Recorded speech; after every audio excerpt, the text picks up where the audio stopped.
Muchas gracias, Débora. Y recordaba ese pasaje de Hebreos, donde dice el escritor de los Hebreos que Dios no es injusto para olvidar vuestro trabajo de amor, lo que han hecho por Él. Y sin duda que el poder reconocer al Señor en medio de la prueba y del dolor es algo que le da gloria a su nombre y también es de bendición para cada uno de nosotros. Bueno, vamos a compartir lo que el Señor tiene para nosotros hoy. Estuvimos disfrutando de un par de días, viernes y sábado, con las conferencias misioneras. Muchos de nosotros pudimos estar asistiendo o viendo la transmisión y la verdad que fue de mucha bendición para mí personalmente.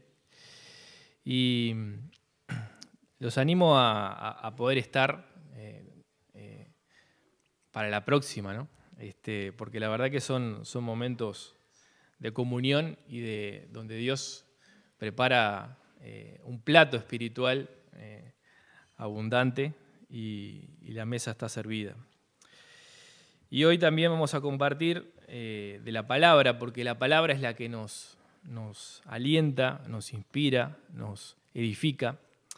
Les invito a abrir allí el libro de Gálatas, capítulo 5, y estamos compartiendo el libro de Gálatas así de forma sistemática, porque eso también nos ayuda a conocer todo el consejo de Dios. Porque si uno habla de Gálatas capítulo 5, ¿qué se le viene a la mente? Los versículos más conocidos y más citados, el fruto del Espíritu. Gálatas 5, 22 y 23, mas el fruto del Espíritu es amor, gozo, paz, paciencia, benignidad, bondad, fe, mansedumbre, templanza. Contra tales cosas no hay ley. Y está bien, porque realmente que es un versículo que destaca y es muy citable, por decirlo así. Como también Gálatas 2:20. Con Cristo estoy juntamente crucificado y no vivo ya yo, sino que vive Cristo en mí. Y lo que ahora vivo en la carne, lo vivo en la fe del Hijo de Dios, el cual me amó y se entregó a sí mismo por mí. Pero claro, no es solamente eso. Y toda la Escritura es inspirada por Dios. Entonces tenemos que prestar atención también a pasajes como el de hoy, que es Gálatas 5, del 7 al 15. Gálatas 5, del 7 al 15. Lo leemos, dice así: Vosotros corríais bien. ¿Quién os impidió obedecer a la verdad? Esta persuasión no vino de aquel que os llama. Un poco de levadura fermenta toda la masa. Yo tengo confianza respecto a vosotros en el Señor de que no optaréis por otro punto de vista. Pero el que os perturba llevará su castigo, quien quiera que sea. Pero yo, hermanos, si todavía predico la circuncisión, ¿por qué soy perseguido aún? En tal caso, el escándalo de la cruz ha sido abolido. Ojalá que todos los que os perturban también se mutilaran. Porque vosotros, hermanos, a libertad fuisteis llamados, solo que no uséis la libertad como pretexto para la carne, sino servíos por amor los unos a los otros. Porque toda la ley en una palabra se cumple en el precepto: amarás a tu prójimo como a ti mismo. Pero si os mordéis y os devoráis unos a otros, tened cuidado, no sea que os consumáis unos a otros. Bueno, en primer lugar, comienza el versículo 7 hablando de la metáfora de la carrera del creyente. No es solamente de aquí, sino en otras partes. El apóstol Pablo habla de la carrera, de la vida del creyente, de la vida nuestra, comparándola con una carrera. Y dice, ustedes corrían bien. Ustedes corrían bien. Y sabemos que Dios nos puso, nos inició en esta carrera en el momento en que hemos creído en Jesucristo como nuestro Salvador personal. Ahí comenzó una carrera delante de nosotros. Dios puso delante de nosotros una carrera. Y cabe también preguntarnos en esta mañana, ¿no? ¿Cómo estamos corriendo? ¿Cómo estás corriendo, querido hermano, ¿no? Querida hermana? ¿Estamos corriendo bien? ¿Estamos corriendo de la manera? ¿Estamos corriendo o estamos parados? Si estamos en movimiento, ¿estamos yendo para el lado correcto, hacia Cristo? Sigamos así. ¿Cuál es el peligro de esto, ¿no? De errarle al blanco, de errarle a la meta, de correr para otro lado? Bueno, en este caso los judaizantes, aquellos maestros judíos que se habían introducido para enseñar, para mostrar tratar de mostrar otra verdad diferente al Evangelio, ellos enseñaban de que no bastaba con la gracia de Jesucristo, no bastaba con el Evangelio, sino que podían haber creído en el Evangelio, los gálatas, pero ahora debían de también guardar la ley, debían de circuncidarse, debían de observar los ritos, las fechas, las fiestas judías, para ser salvos, para agradar a Dios, para alcanzar un estándar de aceptación de parte de Dios. Y esto dice que esto era un estorbo. ¿Quién nos impidió obedecer a la verdad? O quién, dice la versión de 60, habla de los estorbó. Y la palabra esa estorbo significa literalmente cortar dentro. Y se usaba para cuando, por términos militares o por diferentes situaciones, se impedía el paso inutilizando un camino. Por ejemplo, cuando se quería impedir que un ejército llegara, se volaba un puente o se tiraban rocas en el camino y entonces se colocaba un obstáculo infranqueable que inutilizaba el camino. Esa es la idea, ¿no? ¿Quién los estorbó para no correr esta carrera? Y eso nos llama a que cada uno de nosotros se considere a sí mismo, de si estamos siendo de ayuda o si en realidad estamos siendo de estorbo para otros. O de escollos, como escuchábamos el viernes en las conferencias, que se nos citaba de Judas 12. La versión de las Américas dice: estos son escollos ocultos en vuestros ágapes, cuando baquetean con vosotros sin temor, apacentándose a sí mismos. Son nubes sin agua llevados por los vientos, árboles de otoño sin fruto, 2 veces muertos y desarraigados. Es el mismo concepto, ser escollo, ser estorbo. En el caso, esos maestros judaizantes lo eran. Guardémonos nosotros de no ser para otros. Cuidemos nuestro corazón. Y dice, ¿quién nos impidió obedecer a la verdad? Obedecer a la verdad. Y eso también nos habla fuerte, porque la verdad es algo que hay que obedecer. No es algo a considerar y cuando me sirve lo obedezco y lo sigo y cuando no lo siento, no. Es algo que uno tiene que obedecer, es algo que no nos gusta escuchar, obedecer, ¿no? Cuando es un capítulo como este que comienza y habla de la libertad. Estar firmes en la libertad con que Cristo nos hizo libres. Y uno cuando habla de libertad no piensa en obedecer, piensa de, hacer lo que uno quiere, no obedecer a nadie. Pero sin embargo, para ser libre hay que obedecer a la verdad. Hay que humillarse. El orgullo tiene que quedar a un lado y tenemos que obedecer la verdad. 2 Corintios 10:5 dice: destruyendo especulaciones y todo razonamiento altivo que se levanta contra el conocimiento de Dios y poniendo todo pensamiento en cautiverio a la obediencia a Cristo. La verdadera libertad es cuando nosotros mismos hacemos que nuestros pensamientos obedezcan a Cristo. Esa es la verdadera libertad. Y el estorbo de que se está hablando es una persuasión para torcer el rumbo correcto. Persuadir, la palabra persuadir significa inducir, mover, obligar a alguien con razones a creer o hacer algo. Y bueno, en el trabajo, en el estudio, capaz que escuchás voces que te quieren persuadir para dejar de correr o para correr a otro ritmo, para parar en la carrera esta que el Señor te puso por delante. Esa persuasión, dice, no viene, versículo 8, de aquel que nos llama. Y esto, la verdad que es muy animador, porque el Señor nos llamó para salvación. Es un llamado, pero no es un llamado del pasado, es un llamado también del presente, porque está en tiempo presente. No dice de aquel que lo llamó, dice aquel que lo llama.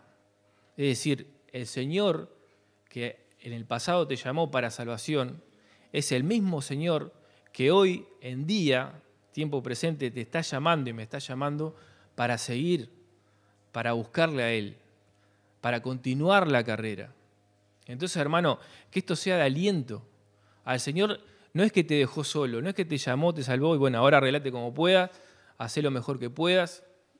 Si te caes de la carrera, bueno, levantate como puedas. No, el Señor te está mirando, te está llamando. Él quiere que sigas. Si te tropezás, que te levantes y sigas corriendo hacia Él. Te está esperando. Él te llama. Vení, poné tu nombre ahí. Vení, fulano, vení Pablo, vení hermano. Seguí corriendo. Sea que seas adolescente, niño, joven, adulto, mayor, que tengas 80, 100 años, seguí corriendo. Que estés saludable y en la plenitud de tu vigor, o que estés enfermo y estés postrado, seguí corriendo. El Señor te llama a tiempo presente, hasta el fin te llama.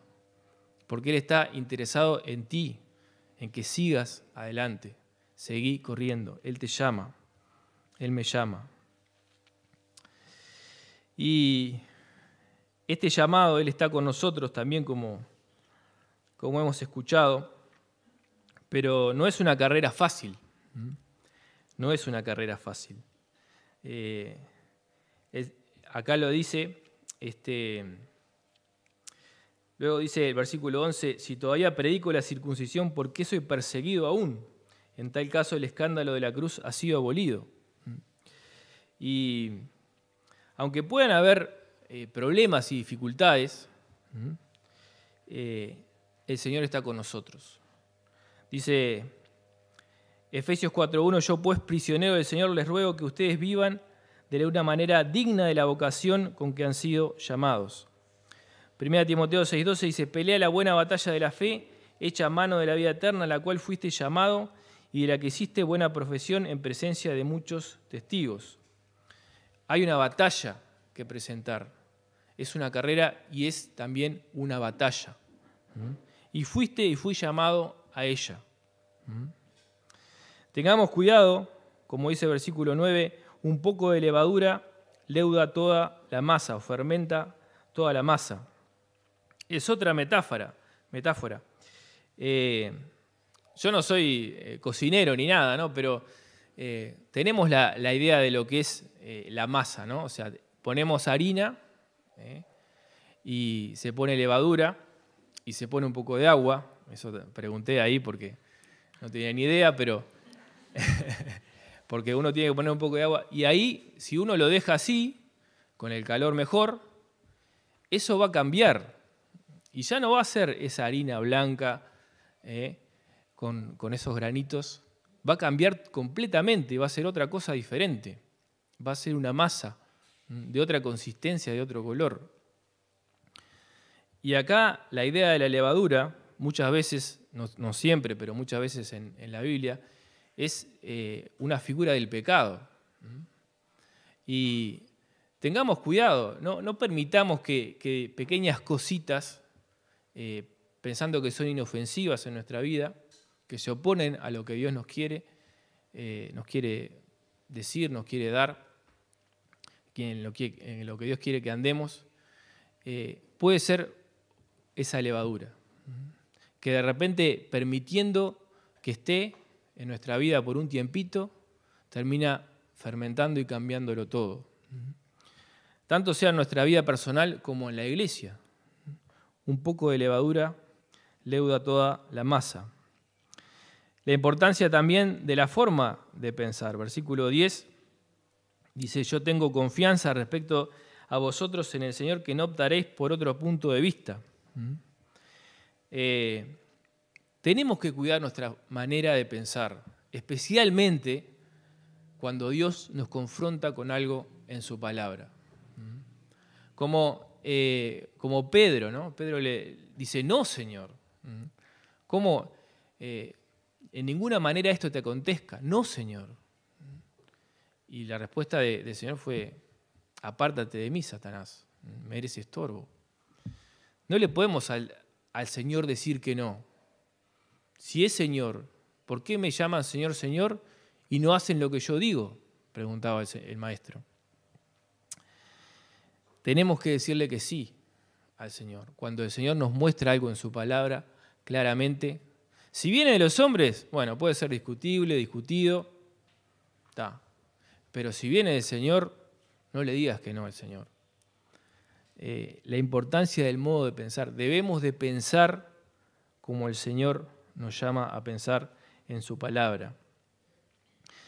Y como el apóstol Pablo aquí, otra cosa que podemos ver en este versículo 10, cuando a nosotros nos toca hablarle a algún hermano, tratar de que bueno, mirá, es por acá, la carrera es por acá, no es por allá, vení.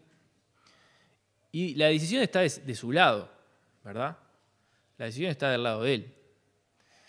Podemos hacer como Pablo acá, tener confianza de la decisión que él tome, ¿no? Porque a veces que cuando estamos liderando o estamos velando por la vida de otro, que todos debemos hacerlo, ¿no? No solamente alguien que tenga un rol de pastor o de anciano, debemos de velar unos por los otros. Llega un momento que uno llega hasta ahí, ¿no? Y después la decisión de la persona. Qué bueno es poder descansar como hacía Pablo, ¿no? Tengo confianza en el Señor con respecto de vosotros, con respecto de ustedes, ¿no? La decisión está de su lado, pero yo confío, descanso en el Señor. Por nada estéis afanosos, sino sean conocidas vuestras peticiones delante de Dios en oración y ruego. Aunque en tu alma puede haber ansiedad, porque bueno, si decide mal, se va a apartar, se va a perder, va a hacer mal con su vida. Y esos pensamientos pueden generar angustia, pero no, tener confianza en el Señor. Y la necesidad de obedecer en el modo de pensar. Dice también el versículo 10, pero el que os perturba llevará su castigo, quien quiera que sea. Quien quiera que sea. Habla de una sentencia, llevar sentencia. Y yo me preguntaba, ¿no? ¿Cuánto cambiaría mi vida y cuánto cambiaría tu vida si supieras que tenés una sentencia de muerte? Es decir, los días contados. Bueno, no quiero poner un nombre para no ser demasiado dramático, pero fulano ahí tenés, no sé, hasta una semana de vida, ya está, ¿no? Y se terminó. ¿Qué cosas harías, qué cosas no harías, dejarías de hacer? Bueno, cambiaría bastante, ¿verdad? Ahora, hay una novedad. Cada uno de nosotros tiene una sentencia de muerte. No sabemos cuánto tiempo tenemos. pero sí vamos a dejar este mundo. Nos vamos a enfrentar con la eternidad. Y si hay algún amigo que escucha este mensaje, o tú mismo, y no tienes la seguridad, la certeza de ser de Cristo, de tener la salvación, tenés que considerar esto. Dios quiere que consideres esto, porque un día dejarás este mundo y te enfrentarás con tu juez. Y Romanos 3:23 nos dice, por cuanto todos pecaron, están destituidos de la gloria de Dios. Y Romanos 6:23 dice, porque la paga del pecado es muerte, pero la dádiva de Dios es vida eterna en Cristo Jesús, Señor nuestro. Y ante esto uno puede llegar a pensar, bueno, pero yo no soy tan malo, en realidad a mí no me va a pasar. Es común que uno quiera no pensar en estas cosas con esos pensamientos. Pero dice, quien quiera que sea, llevará su castigo, versículo 10 al final, quien quiera que sea. No hay acepción de personas delante de Dios. Es lo mismo quien quiera que sea. En el juicio Dios no va a hacer acepción de personas. Y esa palabra acepción de personas, no es que lo dice acá, pero lo dice en otros pasajes, significa literalmente levantar el rostro.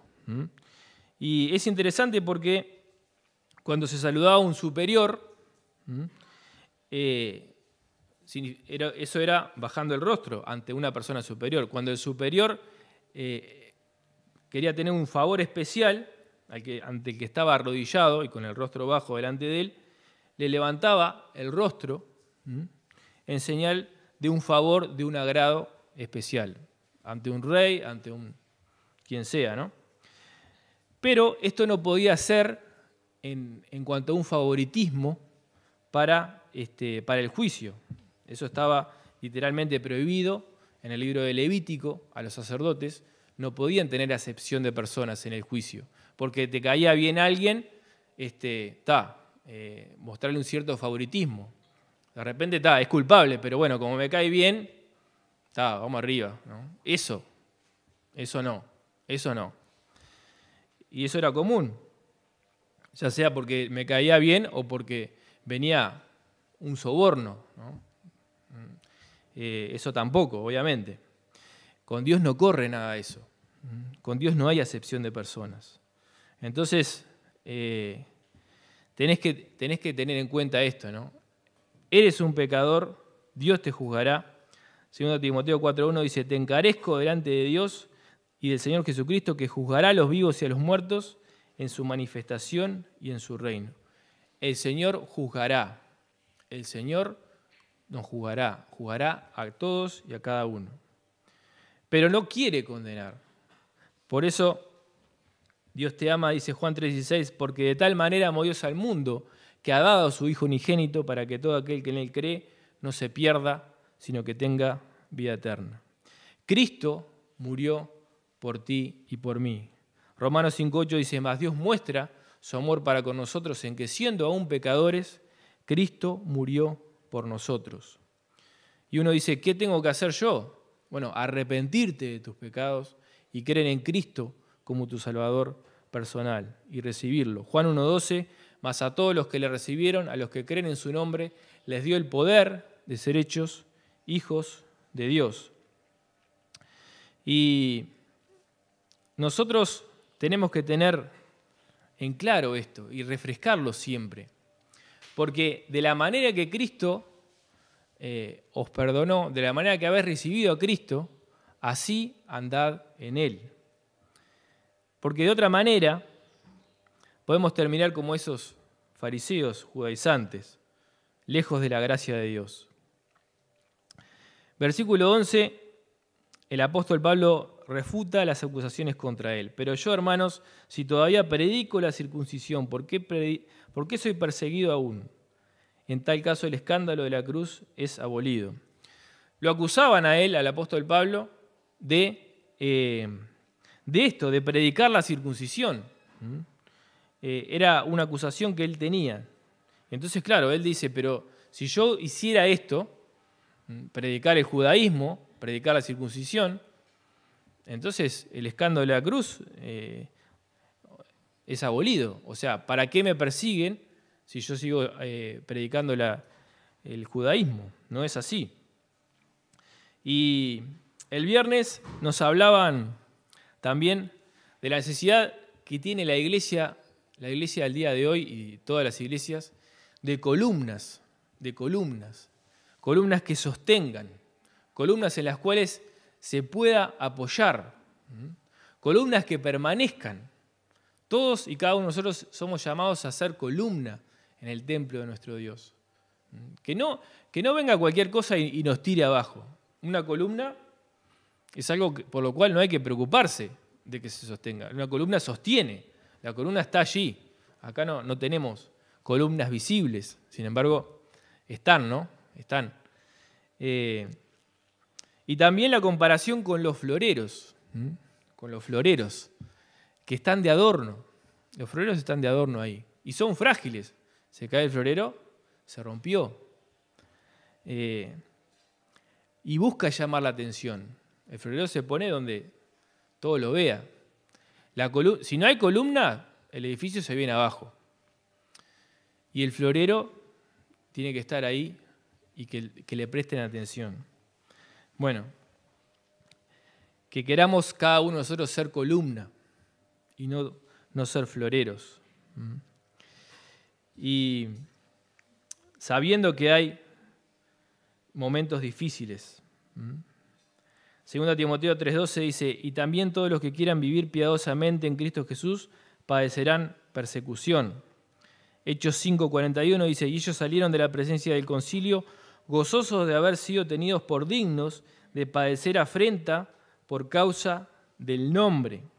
Filipenses 1:29, porque a vosotros os es concedido a causa de Cristo, no solo que creáis en Él, sino también que padezcáis por Él.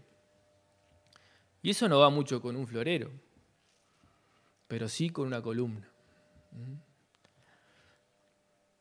La cruz era un tropiezo para los judíos. Por eso dice también 1 Corintios 1:23, pero nosotros predicamos a Cristo crucificado, para los judíos ciertamente tropezadero y para los gentiles locura. Luego, el versículo 12, una expresión muy fuerte que tiene el apóstol Pablo acá. Ojalá que se os perturben, que los que os perturban también se mutilaran. Es un deseo muy vehemente y muy sincero de su corazón. Y en el contexto histórico de los gentiles, de aquel entonces a lo que Pablo escribe aquí en los Gálatas, en la religión pagana que ellos tenían, adoraban a sus dioses así, y dentro de eso entraban a veces como en un éxtasis, sobre todo los sacerdotes de esos dioses paganos, y podían llegar hasta la automutilación. Les llamaban automutilación sagrada, pensando en que ahí, ante su Dios falso, ante su divinidad, podían lograr un estatus, el mayor estatus posible. Y claro, eso estaba en lo que es la cultura de aquel entonces, de ese momento, ¿no? Y obviamente eso está totalmente opuesto, ¿no?, con la gracia de Dios. Dice, versículo 13, a libertad fuisteis llamados. Dice solamente que a libertad fuisteis llamados. Tenemos que ahondar en el concepto de la gracia. Dios nos llamó a libertad, nos mostró de su gracia. Pero la gracia no es tan fácil de entender, de comprender. O sea, de repente quizás mentalmente lo podemos comprender, pero comprender de todo corazón. Por ejemplo, da lo mismo esforzarse o no esforzarse. Da lo mismo, Dios se agrada de mí cuando hago las cosas bien y se agrada también cuando hago las cosas mal. ¿Cómo es eso? Hemos logrado una posición en Cristo y estamos allí, pero cuando pecamos, ¿qué es lo que pasa? Dios se agrada, se desagrada. Eso no es tan fácil de comprender, por lo menos para mí. Y dentro de eso pueden entrar estas enseñanzas, como la de los judaizantes, que te dicen, no, pero vos tenés que esforzarse, tenés que cumplir tal requisito, tal... Y pueden cambiar esos requisitos, ¿no? En aquel entonces eran guardar una fiesta judía, guardar la otra fiesta, hacer esto, circuncidarte, andar al templo tantas veces en el año, 3 veces en el año. Ponele otras cosas al día de hoy. Cumplí esto, cumplí lo otro, y ahí vas a poder agradar a Dios, y si no, no vas a poder agradar a Dios. En cambio, la gracia es totalmente diferente. Es al que no lo merecía darle ese favor cuando no lo merecía. La gracia me dice que yo soy salvo, no por lo que pueda llegar a ser, sino por la gracia de Jesucristo. Yo soy amado por Dios, no porque tengo un rol de anciano, de pastor, o porque vengo los sábados a buscar a los niños, a llevarlos, no porque predico a veces, tengo una reunión con los jóvenes, y poné lo que vos hagas. Poné lo que vos hagas. No por lo que haces, sino por la gracia de Jesucristo. La gracia me dice que yo soy acepto y agradable a Dios, no cuando tengo éxito, resultado, no cuando me va bien, no cuando me aplauden los demás, no cuando me felicitan y me dicen, bueno, mirá esto que hiciste, qué bien, ¿no? Qué bien lo que predicaste, qué bien lo que sea que hagas, ¿no? La gracia me dice que eso es así por Jesucristo, por su gracia, por un regalo. ¿Entendemos eso? Porque no es tan fácil de entender. Es algo que tenemos que bajar a tierra, que ponerlo en el corazón. Pero es vital que así sea. Porque si no podemos ser un blasfemo, como era el apóstol Pablo. El apóstol Pablo pensaba que servía a Dios cuando perseguía a la iglesia. Él tenía celo por Dios en su judaísmo, Saulo de Tarso. Y perseguía a la iglesia, a cárcel y a muerte, a nuestros hermanos en la fe. Y él dice, pero habiendo sido antes perseguidor, injuriador y blasfemo. Y blasfemo. Muy fuerte eso. Blasfemo, alguien que ofende a Dios. Alguien que maltrata, destrata a Dios. Alguien que adora a otro y no a Dios. No tiene conocimiento. Pongamos atención a la gracia. Quiero compartir dos cosas con respecto a la gracia, porque muchas veces esto nos ayuda, ¿no? Por ejemplo, en Oseas capítulo 2, versículo 13, Oseas 2 dice, contended con vuestra madre, contended, porque ella no es mi mujer, ni yo su marido. Aparte pues sus fornicaciones de su rostro y sus adulterios de entre sus pechos. Y acá, en el libro de Oseas, es muy interesante porque, primero, comienza el libro de Oseas cuando Dios le habla al profeta de que él tiene que amar a una mujer, a una prostituta, a una mujer que se dedicaba a la prostitución. Y le dice el por qué.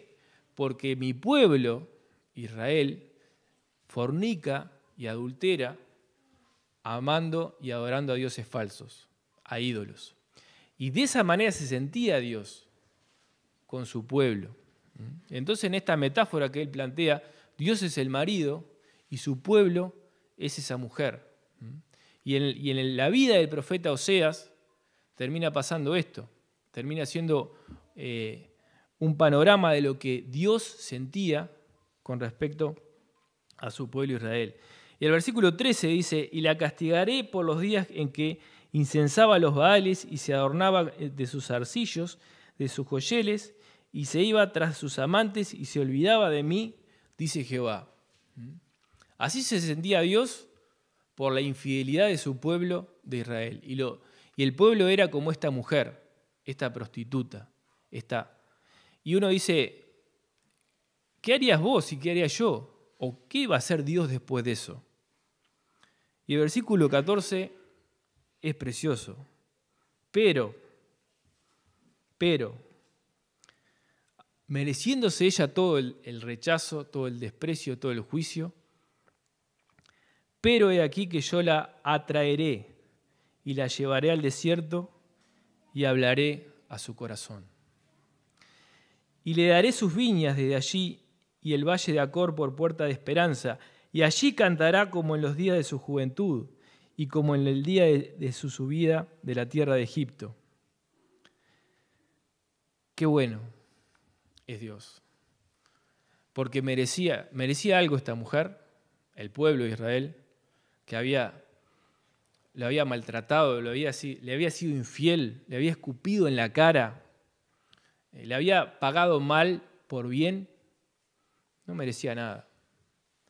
Y sin embargo Dios le iba a llamar al desierto, se iba a ocupar de ella, le iba a hablar al corazón, y ella, con todo el trato de Dios, iba a cantar de alegría como en los días del pasado. Versículo 19 dice, y te desposaré conmigo para siempre, te desposaré conmigo en justicia, juicio, benignidad y misericordia, y te desposaré conmigo en fidelidad y conocerás a Jehová. Esta es la gracia de Dios, hermano. Esta es la misericordia.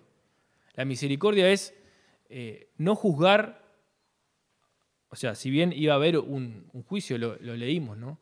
Pero no con la destrucción con la que se merecía el pueblo de Israel. Eso no iba a pasar. Dios no destruyó a su pueblo. Sí lo juzgó, lo castigó, pero para bien. Y la gracia, el volverla a tomar, hablarle al corazón y luego te desposaré conmigo en fidelidad y conocerás a Jehová. Qué buena la gracia de Dios. La otra historia te la voy a contar, Lucas 15, 11, 24, no la vamos a leer por el tema del tiempo, pero habla de un padre que tenía 2 hijos, un hombre potentado que tenía una hacienda, siervos, y los 2 hijos eran sus herederos. Y en ese entonces la sociedad oriental, la sociedad israelita, tenía muy en cuenta, mucho más que nosotros, el tema del respeto a la autoridad. El patriarca, el dueño de casa, lo que se decía, se hacía. Y había que honrar y respetar al patriarca, algo que se ha perdido en nuestra sociedad occidental. Pero ahí el hijo menor agarra y dice, bueno, padre, dame lo que me toca a mí de la herencia, es decir, no me importa que estés vivo, dame la plata, dame lo mío. Es como escupirle en la cara al padre. Pero el padre, en vez de tomar acción, agarra y le concede lo que el hijo le pide. Y el hijo agarra la plata y se va. Y se va, bueno, a un lugar apartado y ahí, bueno, se da la gran vida y todo, y desperdicia todo y despilfarra todo y pierde todo. Y termina cuidando chanchos y queriendo comer de la comida de los chanchos, pero ni siquiera eso, pasando hambre, pasando mal.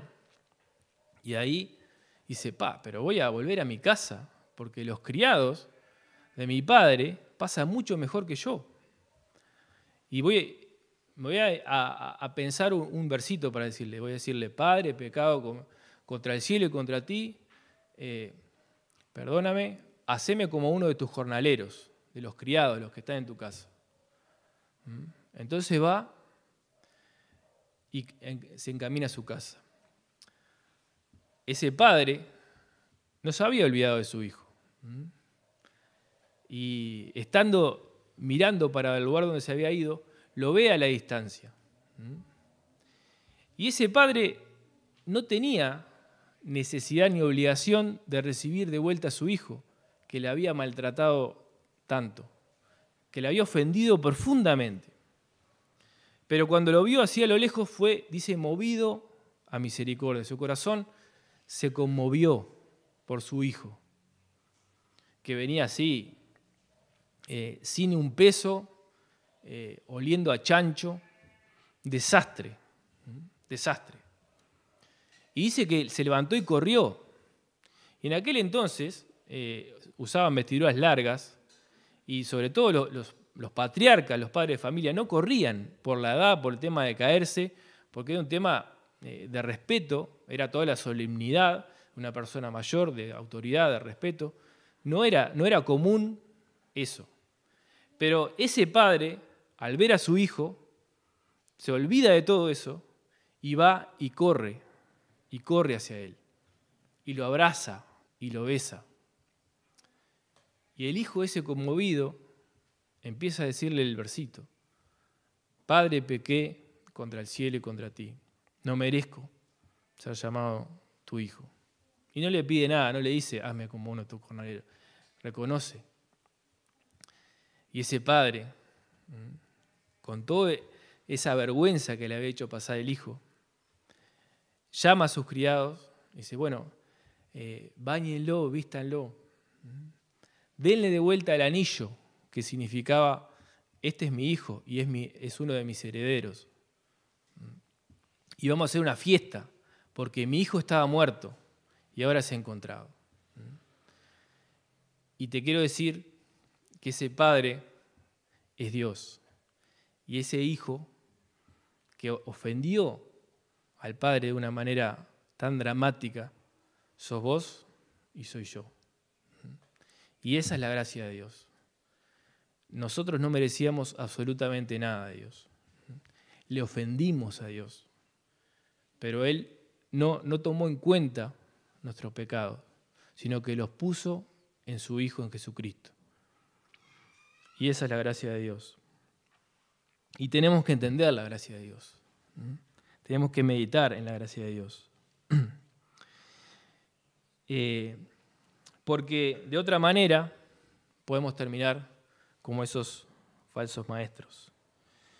Dice 2 Corintios 5, 14 y 15, porque el amor de Cristo no constriñe, pensando esto, que si uno murió por todos, luego todos murieron, y por todos murió, para que los que viven ya no vivan para sí, sino para aquel que murió y resucitó por ellos. La libertad no se vive, no se expresa haciendo lo que a nosotros se nos dé la gana. Eso no es libertad. Porque cuando hacemos eso, cuando pensamos eso, nuestro corazón nos engaña y terminamos enredados en nuestros propios pecados.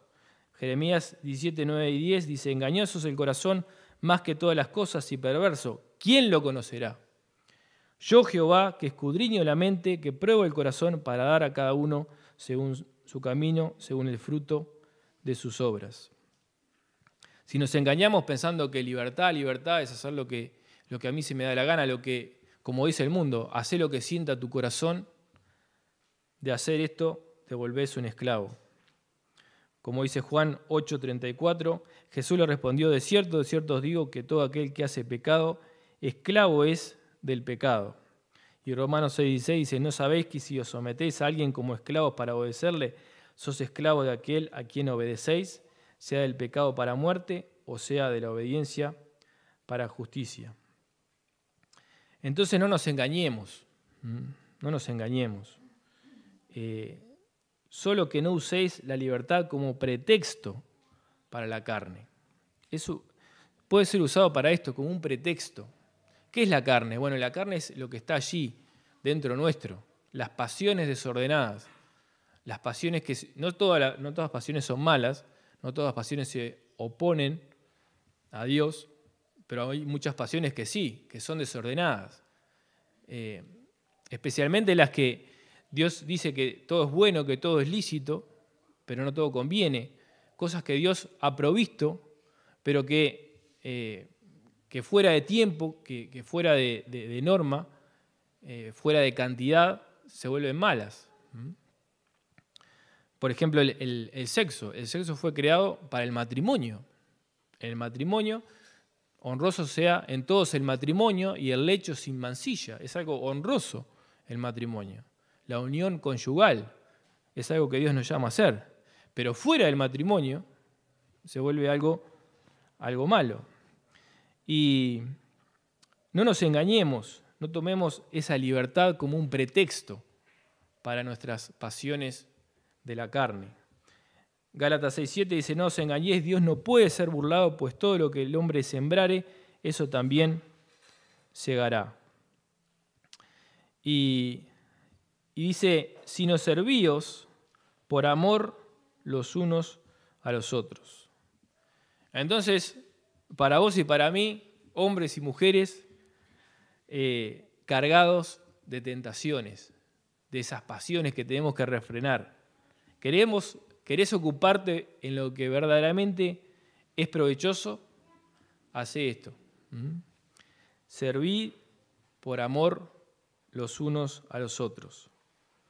Dice sino, es decir, dejar lo anterior, esa satisfacción de la carne.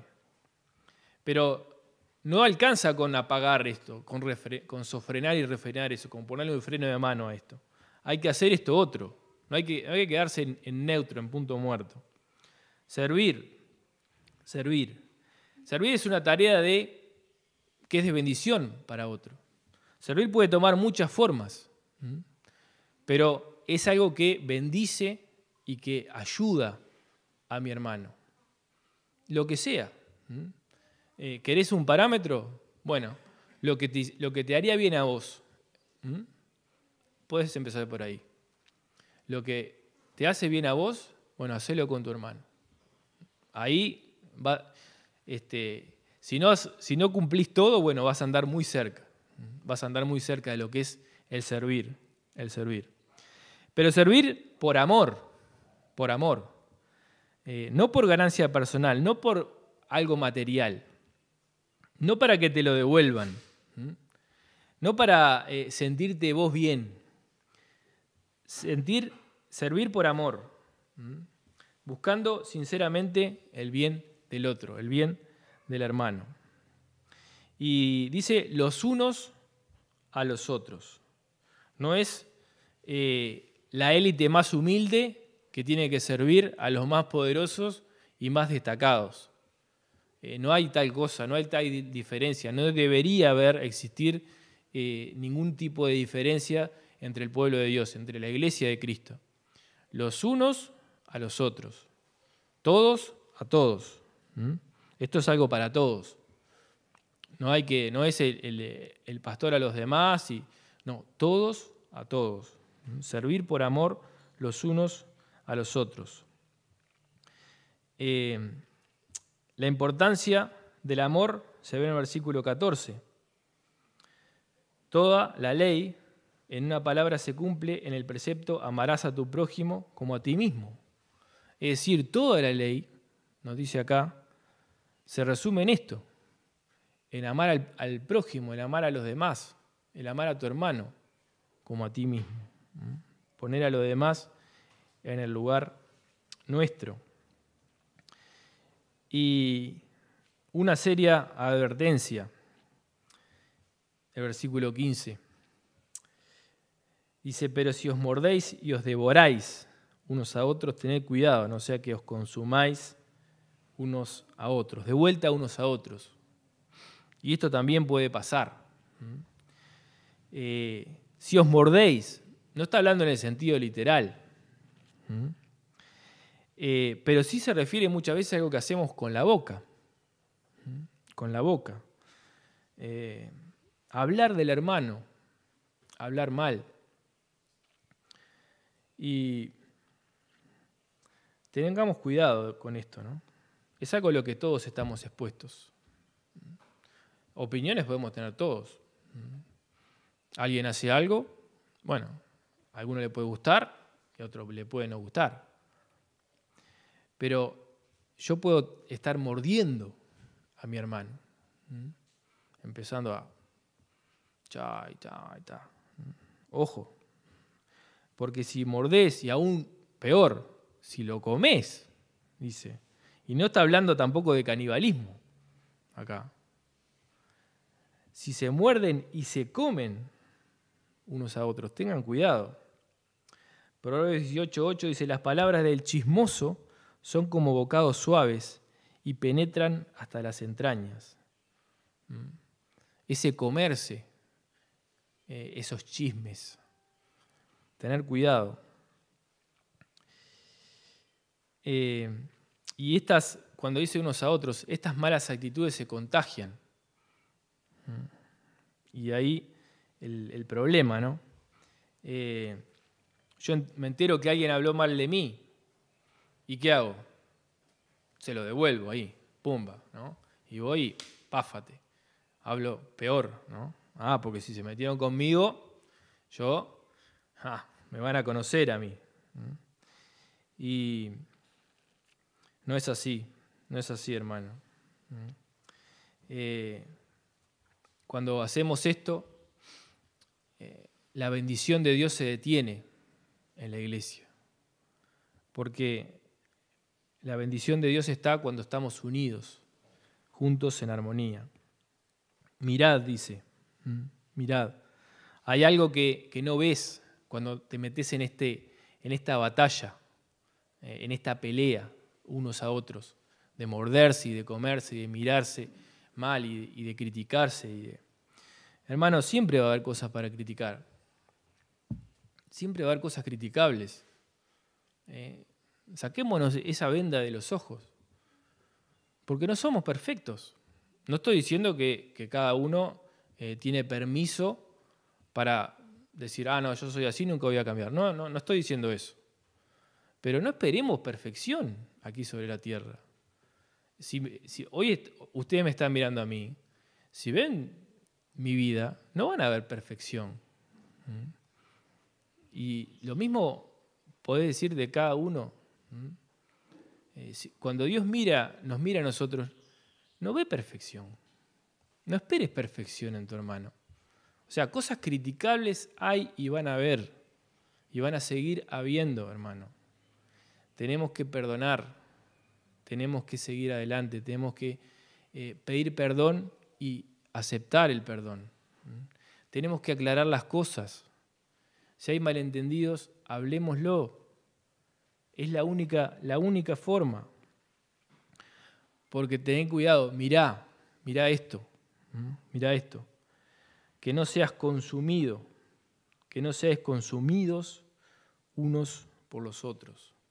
Es decir, no esperes que Dios tome un partido. Si te pones a pelear con tu hermano, si formás un bando, una división, una rivalidad, por lo que sea, Dios no va a tomar partido por vos a pelear contra tu hermano. Porque Dios te mandó ya perdonar, te mandó ir a hablar y arreglar, te mandó a amar. Te mandó a amar como a ti mismo. Y si no estás haciendo eso, no estoy haciendo eso, estás desobedeciendo a Dios. Literal, lisa y llanamente. No esperes que Dios tome partido en esa batalla. Porque esa batalla va en contra del pueblo de Dios y de la iglesia de Cristo. Dios no toma partido por eso. Y puede ser, y Dios no lo permita, que seas consumido, que seamos consumidos en esa batalla. Un reino dividido contra sí mismo, ¿qué le pasa? Termina muerto. Divide y vencerás, dice. Bueno, eso es lo que el diablo quiere, dividirnos. Dice Juan 6:70, Jesús le respondió, ¿no os he escogido yo a vosotros a los 12 y uno de vosotros es diablo? el Señor Jesús nos da el ejemplo. Él eligió a Judas.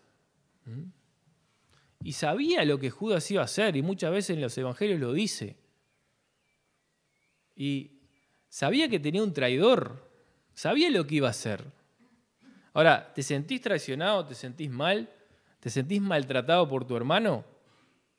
Fíjate lo que el Señor Jesús sintió con respecto a Judas, que lo había elegido y sabía que lo iba a traicionar con un beso, lo iba a vender con un beso en la mejilla.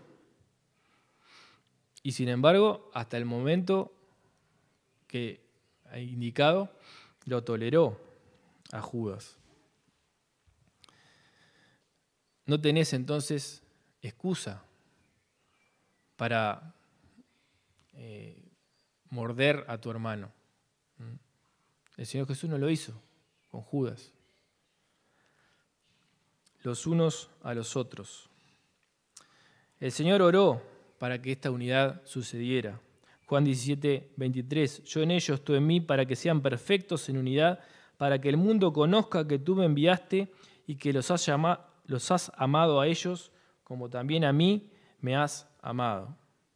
Era la oración del Señor Jesús, que seamos perfectos en unidad. Y también el Señor Jesús marcó esta característica de los hermanos, de los creyentes. Juan 13, 35. En esto conocerán todos que sois mis discípulos, si tuviereis amor los unos con los otros. ¿Queremos hacer la obra de Dios? ¿Queremos que Dios nos bendiga? ¿Queremos que el Señor esté con nosotros? ¿Queremos que la gente venga y vea que Dios está con nosotros? ¿Sí o no? Sí, yo creo que todos queremos eso. Bueno, esta es la clave, tener amor uno. Y el amor real es eso, es cuando yo me siento ofendido y estoy dispuesto por amor a perdonar. No hay otra cosa, no hay otra cosa, hermano. Lo demás, tarde o temprano te vas a enojar, te vas a ofender, hay que bajarlo a tierra. Esta es la gracia de Dios. Entendé la gracia de lo que el Señor Jesús te perdonó sin merecerlo tú. Bueno, créelo, aceptalo, abrazalo y así tendrás fuerza para tratar de esa manera a tu hermano. Quizás no se lo merezca, quizás te ofendió. Bueno, ¿cuánto más ofendiste tú y ofendí yo al Señor? Con el amor con que Cristo nos perdonó, de esa manera amémonos unos a otros. Conclusión, bueno, no vivamos en algún tipo de legalismo, sino disfrutando y viviendo de la gracia de Dios. Usemos la libertad, sí, pero usémosla bien, no como un pretexto y ocasión para la carne. Y la libertad verdadera se vive sirviendo a los demás por amor. ¿Oramos? Padre Celestial, te damos gracias, Señor, porque podemos exponernos a tu palabra y, Señor, te ruego que podamos vivirla, Señor, que podamos servir por amor unos a otros.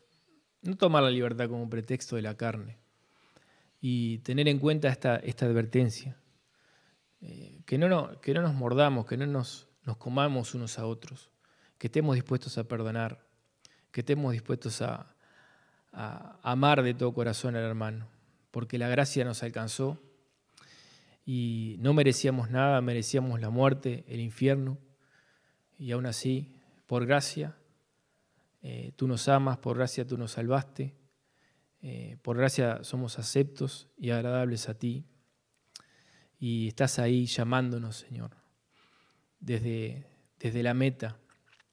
Nos llamás para que nos levantemos y sigamos corriendo la carrera, que podamos hacerlo para la gloria de tu nombre. En el nombre de Jesús, amén. Gracias, hermano.